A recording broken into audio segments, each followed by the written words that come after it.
So কি অবস্থা সবার, কেমন আছেন আপনারা? আশা করছি আপনারা অনেক ভালো আছেন এবং সুস্থ আছেন। আলহামদুলিল্লাহ আমিও অনেক ভালো আছি। মাঝখানে যদিও একটু অসুস্থ ছিলাম। সো এর আগের ভিডিওতে আপনাদেরকে বলছিলাম যে আজকে আমি একটা ইম্পর্টেন্ট টপিক নিয়ে কথা বলবো। সেটা হচ্ছে আমরা অনেকেই যারা সেকেন্ড হ্যান্ড ইউজ বাইক কিনি, সো সেই বাইকগুলো কেনার ক্ষেত্রে আমরা কিন্তু বেশ কিছু ভুল করে থাকি। সেই ভুলগুলো আপনাদেরকে আমি ট্রাই করব ধরিয়ে দেওয়ার, এবং আপনারা যারা ইউজ বা সেকেন্ড হ্যান্ড বাইক কিনতে যাচ্ছেন, সো আপনারা এই ভুলগুলো মাথায় রেখে, মানে আমরা যে ভুলগুলো করি ইউজ বাইক কেনার ক্ষেত্রে, এই ভুলগুলো আপনারা যদি মাথায় রেখে বাইকটা কিনেন তাহলে আপনারা অবশ্যই জিতে যাবেন। কম বাজেটের মধ্যে ভালো একটা জোস একটা বাইক কেনার পরিকল্পনা থাকে তারাই কিন্তু আমরা ইউজ বাইক কিনে থাকি, তাই না? আর কারা আসলে এই বাইকগুলো বিক্রি করে, যাদের অনেক টাকার প্রয়োজন হয় বা কোনো একটা বিপদে পড়ে যায়, তারাই কিন্তু বাধ্যতামূলকভাবে তাদের শখের বাইকটা বিক্রি করে ফেলে।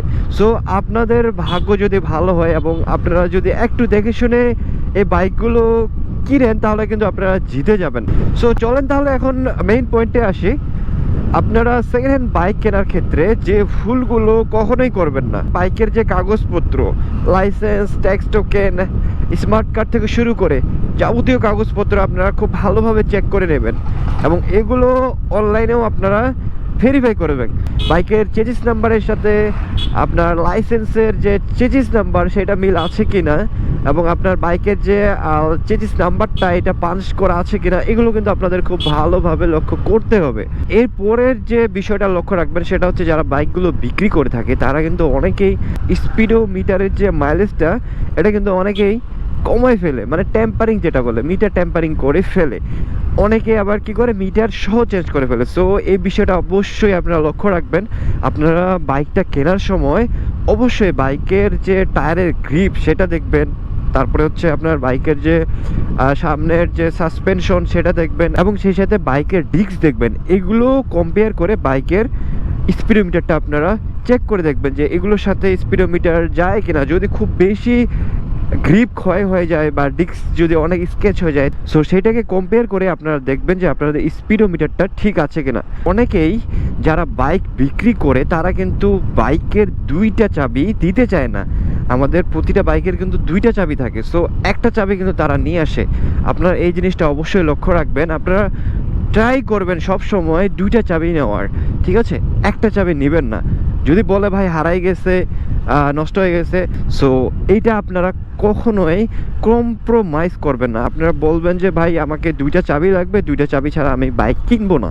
আর যদি বাইসেস কারণে চাবিটা হারাইও যায়, সো আপনারা সেই ক্ষেত্রে কিন্তু এটার উপর বেস করে আপনার বাইকের প্রাইসটাও নির্ধারণ করবেন। কারণ ভাই এই চাবিটা কিন্তু একটা সিকিউরিটি ফ্যাক্ট থেকে যায় আপনারা যখন ইউজ বাইকটা কিনবেন, ঠিক আছে? সো আপনাদেরকে যদি একটা চাবি দেওয়া হয় আর একটা চাবি যদি ও নিজের কাছে রাখে, সো এখানে ও যে কোনো সময় আপনার বাইকটা আপনি যদি কোথাও রেখে যান, ও কিন্তু ইজিভাবে আনলক করে বাইকটা রাইড করে নিয়ে চলে যেতে পারে, তাই না? সো এই ক্ষেত্রে অবশ্যই আপনারা বাইকের দুইটা চাবি নেবেন, দুইটা চাবি ছাড়া বাইক কিনবেন না।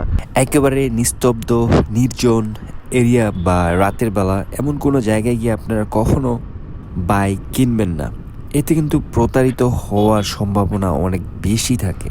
এরপরে আরেকটা ভুল আপনারা কখনোই করবেন না, সেটা হচ্ছে দক্ষ টেকনিশিয়ান বা দক্ষ বাইকার সাথে নিয়ে না যাওয়া। এতে কিন্তু আপনারা বাইকের আসল কন্ডিশন বুঝতে পারবেন না। সো আপনারা যখন সেকেন্ড হ্যান্ড বাইক কিনতে যাবেন অবশ্যই সাথে দক্ষ বাইকার বা দক্ষ টেকনিশিয়ান নিয়ে যাওয়ার চেষ্টা করবেন। আপনি যার কাছ থেকে বাইকটা নেবেন, মানে যে বিক্রেতা, সে নিজে এই বাইক নিয়ে যদি কোনো ক্রাইম করে থাকে এর দায় কিন্তু আপনার উপরে আসবে। তাই ট্রাফিক রিলেটেড যে ডকুমেন্টসগুলো, ইন্স্যুরেন্স পেপার এবং অন্যান্য যে পেপারসগুলো, সেগুলো কিন্তু আপনাদেরকে খুব ভালোভাবে চেক করতে হবে। প্রয়োজনে আপনারা এর ফটোকপি নিয়ে বিআরটি অফিসে গিয়ে চেক করতে পারেন, এবং ইঞ্জিন নাম্বার এবং চেসিস নাম্বার সেই পেপারসগুলোতে মিল আছে কিনা এটাও কিন্তু আপনাদেরকে খুব ভালোভাবে চেক করে নিতে হবে।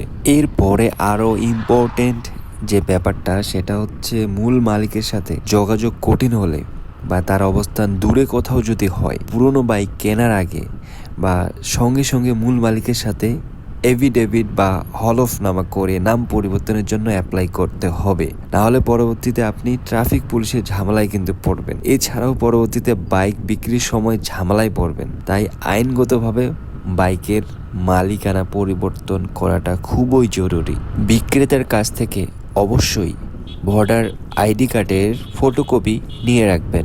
সো সব কিছু ঠিকঠাক থাকলে বাইকের বর্তমান কন্ডিশন এবং লিগ্যাল ডকুমেন্টস বিবেচনা করে বিক্রেতার সাথে বাইকের দরদাম ঠিক করবেন।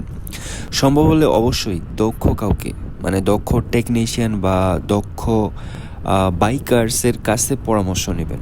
ইউজ বা সেকেন্ড হ্যান্ড বাইক কেনার ক্ষেত্রে আসলে আমাদেরকে অবশ্যই অনেক দিক থেকেই সতর্কতা অবলম্বন করতে হয়। সো এইসব বিষয় যদি আপনারা মাথায় রেখে যে কোনো একটা ইউজ বা সেকেন্ড হ্যান্ড বাইক কেনেন, তাহলে আশা করা যায় যে আপনারা ঠকবেন না। সো আজকের ভিডিওটা এই পর্যন্তই। সেকেন্ড হ্যান্ড বা ইউজ বাইক কেনার আমি আরও একটা ভিডিও অলরেডি আপলোড করেছি। ওখানে আমি ডিটেলস A to Z সব কিছু বাস্তবে দেখাই দিছি, অনেক কিছু ইনফরমেশন দিয়ে দিছি। সো ওই ভিডিওটা আপনারা অবশ্যই দেখবেন। ওই ভিডিওটা দেখলে আপনারা আরও ক্লিয়ারভাবে বুঝতে পারবেন যে আপনারা যারা নতুন একেবারে বাইক সম্পর্কে তেমন কিছু জানেন না, সো আপনারা কিভাবে একটা ইউজ বাইক কিনবেন, প্রপারভাবে কিভাবে চিনবেন। সো ওই ভিডিওটা অবশ্যই আপনারা দেখবেন। সো ঠিক আছে, সবাই ভালো থাকবেন, সুস্থ থাকবেন এবং অবশ্যই বেশি বেশি লাইক, কমেন্ট এবং সাবস্ক্রাইব করবেন।